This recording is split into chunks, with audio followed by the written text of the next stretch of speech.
আসসালামু আলাইকুম everyone, welcome back to my channel Lutfa village cooking. তো আজ তৈরি করে দেখাবো ইভিনিং একটা স্ন্যাক্সের রেসিপি। এই নাস্তাটা দেখতে যতটা দারুণ, খেতেও কিন্তু খুবই মজাদার। উপরটা থাকবে একদম ক্রিস্পি আর ভিতরে থাকবে একদম পুরে ঠাসা। আশা করছি সহজ রেসিপিতে আজকের নাস্তা রেসিপিটাও তোমাদের ভালো লাগবে। ভালো লাগলে অবশ্যই একটা লাইক দিয়ে সম্পূর্ণ ভিডিওটা কন্টিনিউ করবে। আর চ্যানেলে যদি তোমরা কেউ নতুন বন্ধু হয়ে থাকো তাহলে প্লিজ বন্ধুরা চ্যানেলটাকে সাবস্ক্রাইব করে পাশে থাকা বেল আইকনটাও ক্লিক করে রাখবে। তাহলে আমি যখনই ভিডিও আপলোড করব সর্বপ্রথমে কিন্তু নোটিফিকেশন তোমাদের কাছে পৌঁছে যাবে। তো আজকের নাস্তাটা তৈরি করার জন্য প্রথমে আমি ডোটা তৈরি করব। তার জন্য 1 কাপ পরিমাণ নিয়ে নিয়েছি ময়দা, সামান্য একটু দিয়ে দিচ্ছি লবণ, তারপর এখানে দিয়ে দিচ্ছি তেল।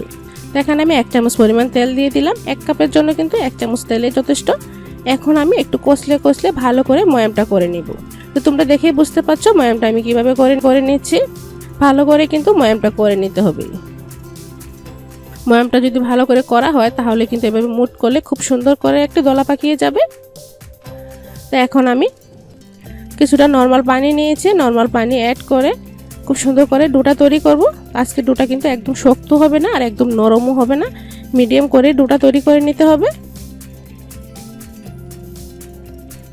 তো এভাবে অল্প অল্প পানি অ্যাড করে কিন্তু আমি ডোটা তৈরি করছি।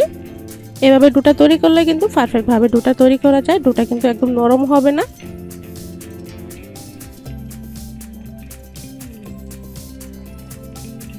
তো দেখো ডোটা কিন্তু তৈরি হয়ে গেছে। এখন কিন্তু ভালো করে 2 থেকে 3 মিনিট মথে নিতে হবে। তো মথা হয়ে গেলে হাতের সাহায্যে একটা গোল শেপ দিয়ে নিচ্ছি। তো দেখো ডোটা কিন্তু এরকম নরম হবে। তো এখন উপরে একটু তেল লাগিয়ে নেব, যেহেতু ডোটাকে আমি 10 মিনিটের মতো রেস্টে রাখবো। যদি আধ ঘন্টা রাখেন তাহলে কিন্তু আরও ভালো হয়।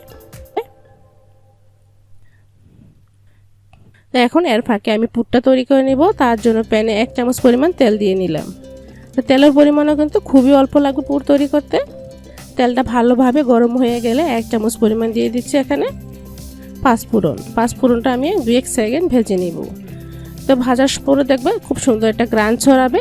এই পর্যায়ে কিন্তু সব উপকরণগুলো একে একে অ্যাড করতে হবে। প্রথমে দিয়ে দিচ্ছি 1/4 কাপ পরিমাণ পেঁয়াজ কুচি, তারপর দিয়ে দিলাম সামান্য পরিমাণ কাঁচামরিচ কুচি। এখন পেঁয়াজ এবং কাঁচামরিচটা ভালো করে কিছুক্ষণ ভেজে নিতে হবে। তো একটু সময় নিয়ে কিন্তু পেঁয়াজটা ভাজতে হবে, যাতে পেঁয়াজের কাঁচা গন্ধটাও চলে যায় আর খুব সুন্দর করে যাতে ভাজাও হয়। তো দেখো পেঁয়াজটা কিন্তু অনেকটাই নরম হয়ে এসেছে, দেখে বুঝতে পারছো। তো এভাবেই কিন্তু ভালো করে একটু ভেজে নিতে হবে।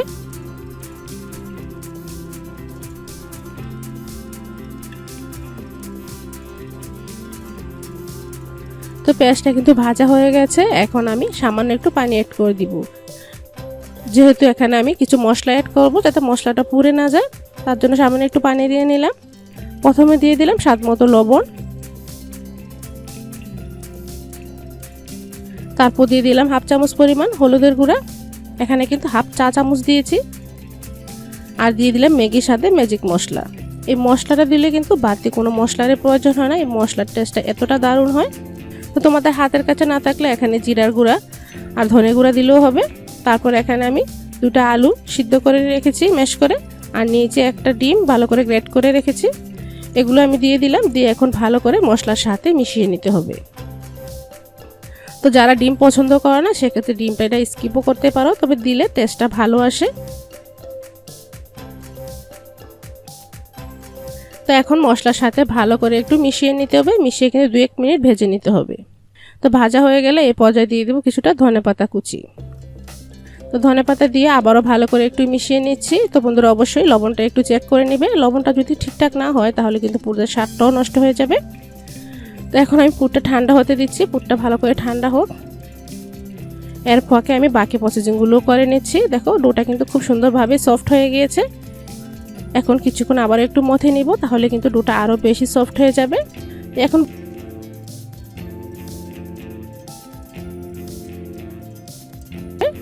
এখন বড় সাইজে 2টা লেচি কেটে নিলাম। লেচিগুলো একটু গোল গোল শেপ দিয়ে নিচ্ছি। রুটি পোহাটা তৈরি করতে আমরা লেচিগুলো যেভাবে গোল শেপ দেন এইভাবে কিন্তু গোল শেপ দিয়ে নিতে হবে। তো 2টা লেচি গোল শেপ দিয়ে নিয়েছি। এখন একটা লেচি নিয়ে নিচ্ছি, আরেকটা লেচি আমি ঢাকা দিয়ে সাইডে রেখে দিচ্ছি। এখন আমি বেলে নিব। চাইলে কিন্তু তেল দিয়েও বেলতে পারো, তবে আমি কিন্তু ময়দা দিয়ে বেলে নিচ্ছি। তবে আজকে নাস্তার জন্য কিন্তু রুটিটা একদম পাতলা করে বেলতে হবে। নাস্তার জন্য যত পাতলা হবে রুটিটা, ততই কিন্তু নাস্তাটা খেতে বেশি ক্রিস্পি হবে। তো দেখো রুটিটা কিন্তু একটু বড় করে পাতলা করে বেলে নিয়েছি। এখন আমি একটা কাটারের সাহায্যে প্রথমে আমি সাইড থেকে এভাবে কেটে নেব, মানে চারকোনা শেপে একটু লম্বা করে কেটে নিচ্ছি। তো সাইডের অংশগুলো আমি রেখে দিব, এইগুলো দিয়ে কিন্তু বেলে আমি সেম ভাবে নাস্তাগুলো তৈরি করব। এখন আমি লম্বা লম্বা করে কেটে নিচ্ছি। তোমরা ভিডিওটা একটু মনোযোগ দিয়ে দেখো, তাহলেই বুঝতে পারবে কিভাবে নাস্তাগুলোর জন্য শেপ দিয়ে নিচ্ছি। তো দেখো এরকম আঙ্গুলের 2 গিরা সমান করে কিন্তু নাস্তাগুলো কাটতে হবে। তারপর এভাবে মাছ বরাবর আবারও ভাগ করে কেটে নেব। এই যে দেখতে পাচ্ছ কতটা পাতলা করে আমি বেলে নিয়েছি। এখন সামান্য একটু পুর হাতে নিলাম, নিয়ে একটু লম্বা শেপ দিয়ে নিচ্ছি। তো এখানে যতটুকু প্রয়োজন, এতে এক্সট্রা কিন্তু দেওয়া যাবে না, এক্সট্রা দিলে কিন্তু ফেটে বেরিয়ে যাবে। আর এখানে নিচ্ছি পানি দিয়ে সাইডে ভালো করে এভাবে লাগিয়ে নিতে হবে, যাতে ভাজার সময় খুলে না যায়। যে কোনো নাস্তার ক্ষেত্রে কিন্তু সিলটা খুবই ইম্পর্টেন্ট। সিলটা যদি ভালো না হয় তাহলে কিন্তু ভাজার সময় নাস্তাটা খুলে যাবে।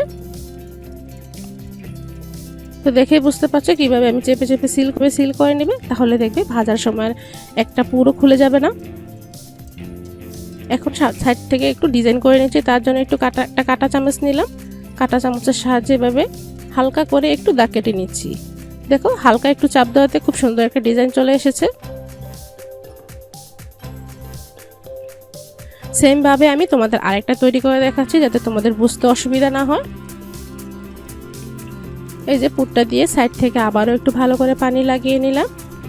তো তোমাদের আমি বারবার বলে দিচ্ছি, কভারটা কিন্তু খুব সুন্দর করে করতে হবে। সিলটা যদি ভালো করে করা না হয় তাহলে কিন্তু ভাজার সময় খুলে যাবে।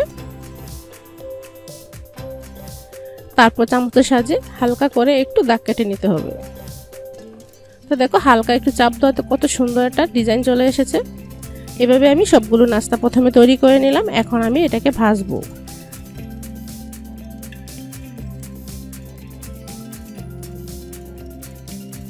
ভাজার জন্য চুলায় কিন্তু তেল বসিয়ে দিয়েছি। তেলটা যখন মিডিয়াম ফ্লেমে গরম হয়ে আসবে তখন একে একে নাস্তাগুলো দিতে হবে।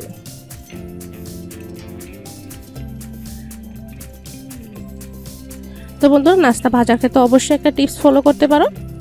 অনেক সময় নাস্তা ভাজার পর দেখো নাস্তার গায়ে কিন্তু ছোট ছোট গামাচি বিচির মতো হয়ে যায়, দেখতে কিন্তু এটা সুন্দরও লাগে না। তেলটা যখন হালকা গরম হবে তখনই কিন্তু নাস্তাগুলো দিতে পারো, দিয়ে মিডিয়াম ফ্লেমে নাস্তাটা ভাজবে। তাহলে দেখবা গায়ে কোনো রকম গামাচির বিচির দাগ হবে না নাস্তার গায়ে, আর নাস্তাটা দেখতে অনেকটা সুন্দরও দেখাবে। তো এই নাস্তাটা কিন্তু এভাবে মিডিয়াম ফ্লেমে রেখে আমি উল্টে পাল্টে একটু ক্রিস্পি করে ভেজে নিব। আর একটু পরপর কিন্তু এটাকে উল্টিয়ে দিতে হবে, এতে খুব সুন্দর একটা কালার চলে আসে চারি সাইডে। তো দেখো নাস্তাটা কিন্তু ভাজা হয়ে গেছে, একদম গোল্ডেন ব্রাউন কালার হয়ে গেছে। এখন আমি একটা স্ট্রেনারের সাহায্যে তুলে নিচ্ছি। আশা করছি সহজ রেসিপিতে আজকের এই অসম্ভব মজার নাস্তা রেসিপিটাও তোমাদের ভালো লেগেছে। ভালো লাগলে লাইক কমেন্ট শেয়ার করতে কিন্তু ভুলবে না, আর ফ্রেন্ডস এন্ড ফ্যামিলির মাঝে অবশ্যই বেশি বেশি শেয়ার করবে। তা আজ এখানে শেষ করছি। পরবর্তী ভিডিও দেখার আগ পর্যন্ত সবাই ভালো থাকো, সুস্থ থাকো। আল্লাহ হাফেজ।